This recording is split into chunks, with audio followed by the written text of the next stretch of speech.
Marcy and Hunson is another episode to focus on the relationship between parent and progeny. Something Adventure Time has focused on quite a bit over the past several seasons, and a theme that has been portrayed with great variety. We've had quite a few negative depictions of dysfunctional and unstable families. Was that my monster daddy? Including Finn having to accept his scumbag father for who he is.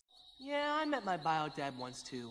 He wasn't evil incarnate, but he was kind of a crummy dude. Flame Princess dropping her dirtbag dad from her life.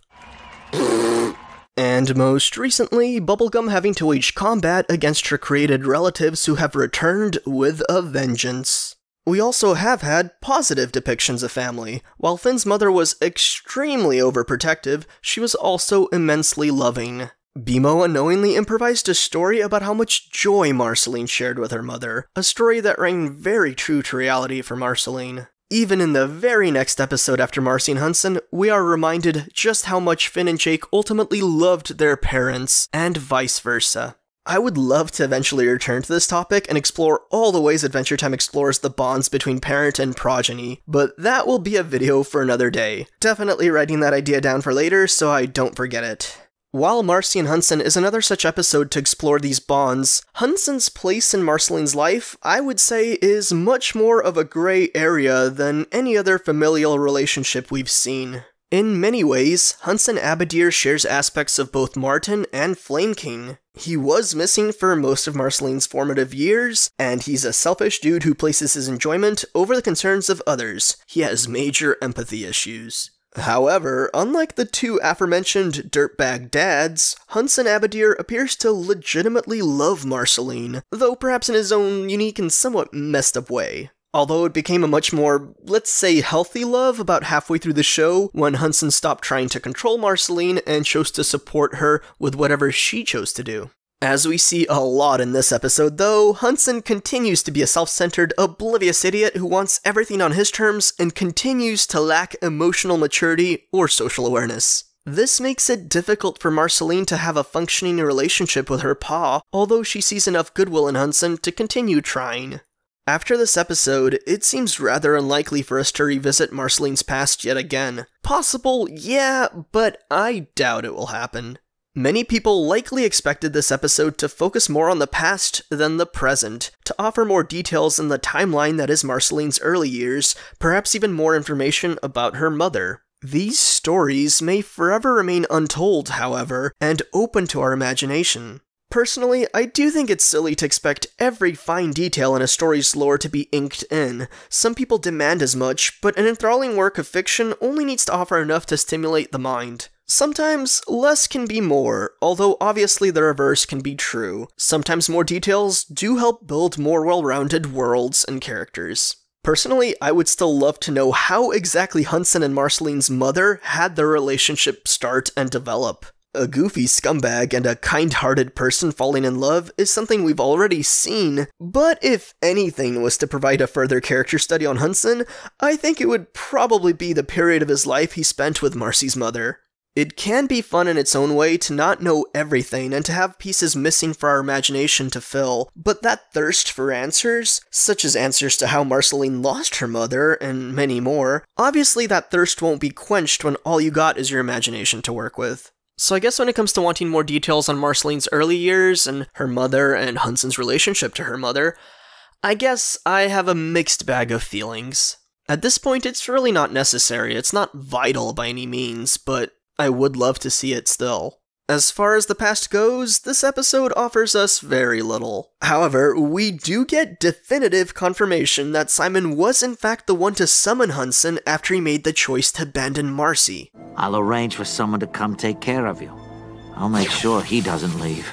I hypothesized as much in my mega review of the Stakes miniseries. The pieces all fit too perfectly for anything else. Simon was the one who somehow found Abadir, and the one who convinced him to take care of his daughter. While even back then I considered this a pretty tightly shut case, this just confirms it many episodes down the road, and that's rather neat. Young Marceline chose to remain stationary at the exact spot Simon split from her, perhaps in the hope that he would change his mind and return, and she tried to set up a new home. Then Demon Daddy from the Nightosphere showed up and wrecked up the place. Marceline! Long time no see. Some goober with glasses summoned me. What's that thing? Just gonna put this here, okay? Now let's go suck some souls!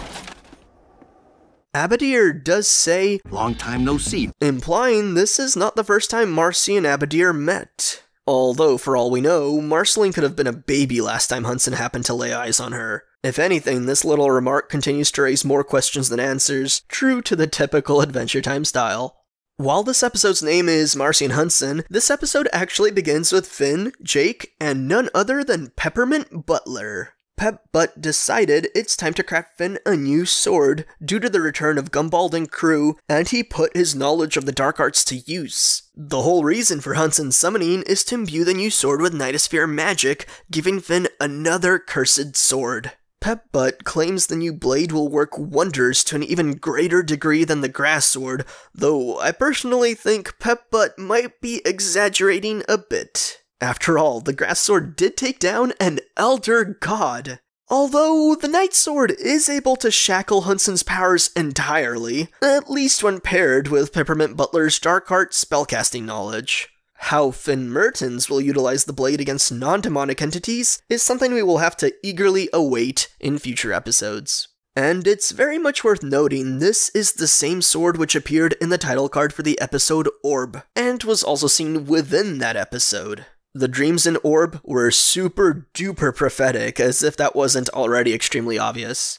I'm still really curious what, if anything, will be done with that vial of nightmare juice. But back to the episode at hand, Hunson Abadir arrives on scene, asks if Marceline was the one who called him, and after finding out she wasn't, decides he wants to visit her. I'm gonna go see my little girl. That's actually really sweet. He missed his daughter a lot apparently, although his desire to suck souls remains. Whee!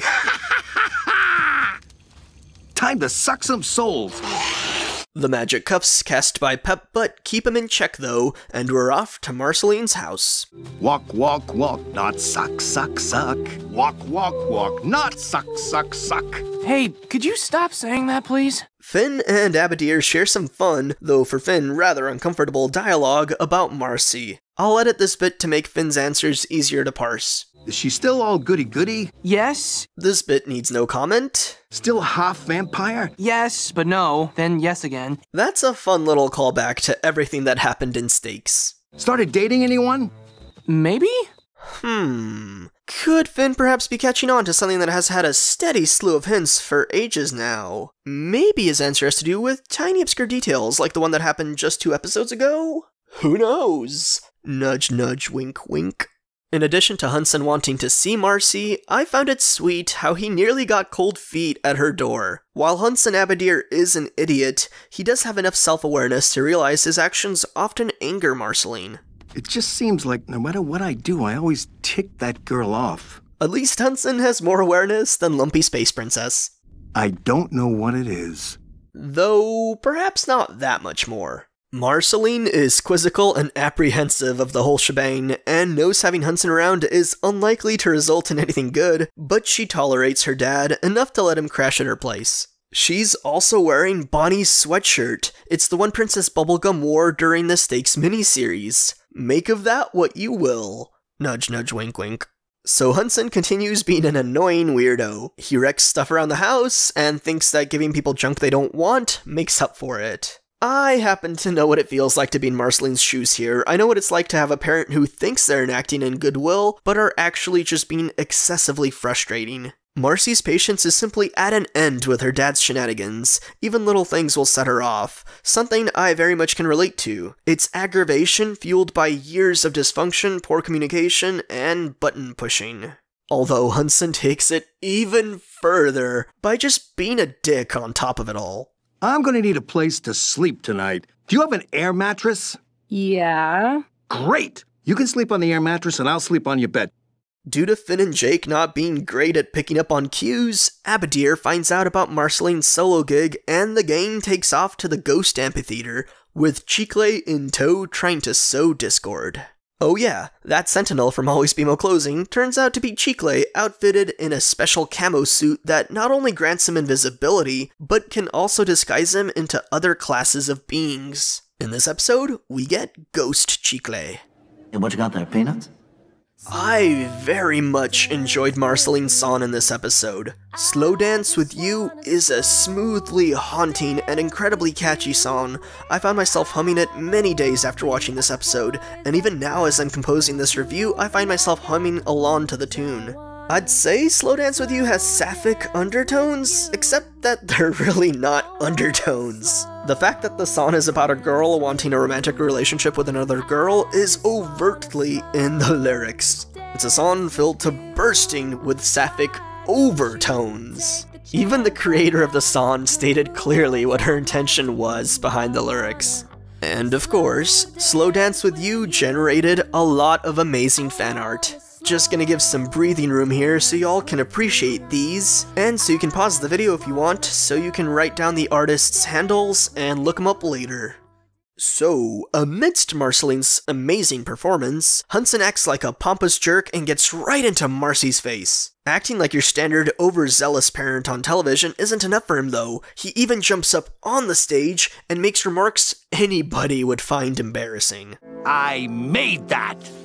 Ghost Chicle eggs on some jerk ghosts already primed to be rowdy, and a fistfight breaks out, a fistfight that Hunson has no chance of winning with his powers sealed. Marcy tries to save her dad, but in a callback to the Season 2 episode Heat signature, ghosts are the rock to the scissors that are vampires. That's a no-go, so it's up to Finn and his new Night Sword to save the day. After which, Marceline flies everyone away to safety, and the gang is joined by none other than Princess Bubblegum at a diner. Her presence makes sense due to Chicle having been the one causing trouble, but also, you know, Bonnie had dinner with a debased form of Marceline's father figure, and now she's having dinner with Marceline's biological father. So, nudge nudge wink wink. Marceline's ongoing relationship with her dad is summarized aptly by their last interaction. I'm bad, but I'm not so bad, right?